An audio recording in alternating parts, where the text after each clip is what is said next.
मैं हूं रवि तिवारी और आप देखना शुरू कर चुके हैं लोकल टीवी। आपको बता दूं कि छत्तीसगढ़ समर्थन मूल्य धान खरीदी कंप्यूटर ऑपरेटर संघ ने 29/7/2024 मतलब 29 जुलाई से 31 जुलाई तक 3 दिवसीय धरना प्रदर्शन करने का उन्होंने ये कह सकते हैं कि उन्होंने 3 दिवसीय धरना प्रदर्शन करने के लिए ज्ञापन सौंप दिया है। इसी क्रम में देवभोग के जो समिति 10 समिति के जो ऑपरेटर हैं 10 समिति के ऑपरेटर देवभोग के ब्रांच पहुंचे थे और ब्रांच पहुंचने के बाद ब्रांच मैनेजर अमर सिंह ध्रुव जी को उन्होंने एक ज्ञापन सौंपा है। ज्ञापन में उन्होंने कहा है कि हमारी 2 सूत्री मांग है और 2 सूत्री मांगों को लेकर हम 3 दिवसीय धरना प्रदर्शन में जाने वाले हैं। इसको लेकर हम अमर सिंह ध्रुव जी से चर्चा करेंगे और जानेंगे कि ऑपरेटरों की क्या मांग है और किस संबंध में उन्होंने ज्ञापन सौंपा है। अच्छा सर, लोकल टीवी आपका स्वागत है। अच्छा सर, ये क्या ज्ञापन सौंपा गया है सर? किस चीजों को लेकर उन्होंने आपको अवगत करवाएगी ज्ञापन के माध्यम से? वेतन के संबंध में है, इनका जो 2 सूत्री मांग को लेकर है और उनके यूनियन के आह्वान पर ये आंदोलन किया जा रहा है। सर 2 सूत्री मांग का थोड़ा विस्तार हमारे दर्शकों को बताएंगे। ये क्या है कि संविदा 27% वेतन वृद्धि के लिए है और कंप्यूटर की धान खरीदी की स्थापना 2007 में किया गया है। तो प्रथम नियुक्ति दिनांक से लेकर आज तक ऑपरेटरों को नियमितीकरण संविलियन की बात कही कहा गया है। अच्छा सर, एक सवाल आपसे इम्पोर्टेंट सवाल पूछूंगा। चूंकि हमारे यहाँ लगभग 10 समिति है यहाँ पर देवभोग ब्लॉक में और अभी किसानों को खाद बीज का समय है। अभी किसानों के लिए चूंकि एक खेती का भी कृषि का समय है, अभी खेती का किसानी का समय शुरू हो चुका है। ऐसे में ऑपरेटरों की भूमिका मुख्य होती है। जब ऑपरेटर 3 दिन के लिए जब धरना प्रदर्शन में जाने वाले हैं, किसान परेशान होंगे, उनको लेकर आप अपने स्तर पे, चूंकि आप ब्रांच के मुखिया हैं, उनको लेकर आप अपने स्तर पर किस तरह की व्यवस्था करने वाले हैं सर? निश्चित तौर पे वर्तमान में जो प्रधानमंत्री फसल बीमा किसानों को होना है और 31 जुलाई उसका अंतिम तिथि है, इसके लिए आवश्यक रूप से हमें बहुत जोर कमर कसना पड़ रहा है और वर्तमान में हमारे लिए चुनौती हो गया है। और क्योंकि संघ के आह्वान है तो हम इनको किसी प्रकार के आपत्ति या विरोध नहीं कर सकते और मानवीय अधिकार के तहत इनका मांग जायज है। और क्योंकि ये जो छत्तीसगढ़ प्रांत स्तर में ये हड़ताल किया जा रहा है तो वास्तविक में हम किसानों की कमी को किसी प्रकार के समाधान करने के प्रयास में है।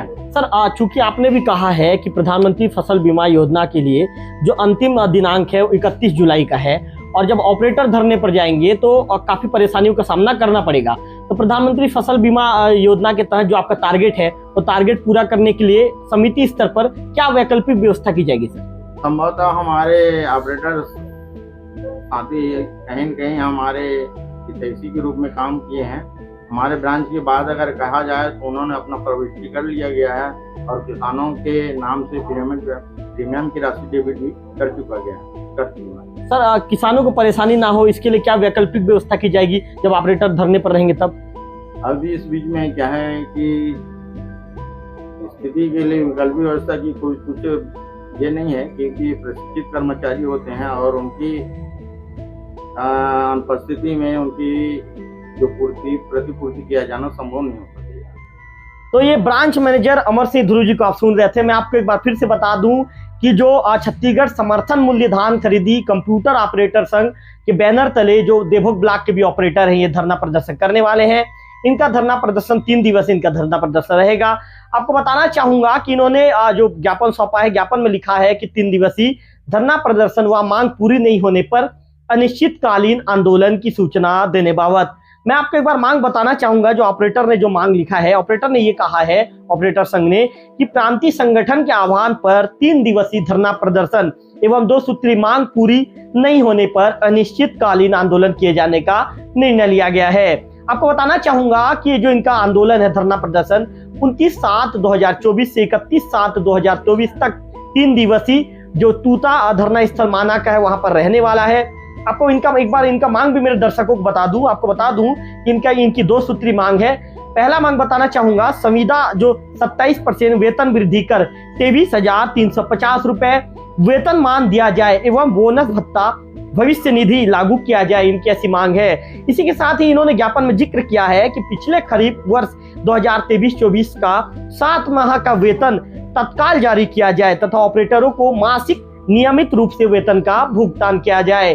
अब दूसरी जो मांग है इनकी, इसे भी मैं आपको बता दूं। मैं आपको बताना चाहूंगा कि कंप्यूटरकृत धान खरीदी की स्थापना 2007 से किया गया है। प्रथम नियुक्ति दिनांक के अनुसार समस्त ऑपरेटरों को एक जो नियम बनाकर एक निश्चित विभाग में संविलियन कर नियमितीकरण करे जाने की उन्होंने मांग रखी है।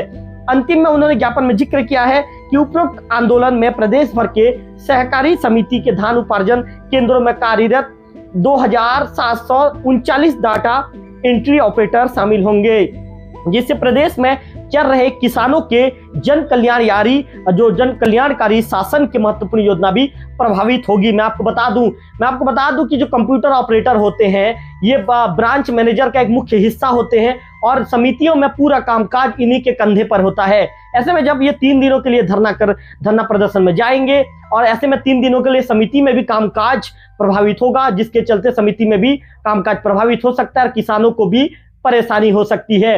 हालांकि जो ब्रांच मैनेजर है अमर सिंह ध्रुव जी, उनका दावा है कि जो कामकाज पूरी तरह से कर लिया गया है और उनका कहना है कि ऑपरेटरों ने हमें भी ज्ञापन सौंपा है, इसके विषय में हमें भी जानकारी है। कैमरा पर्सन विक्की के साथ रविकांत तिवारी, लोकल टीवी देवो।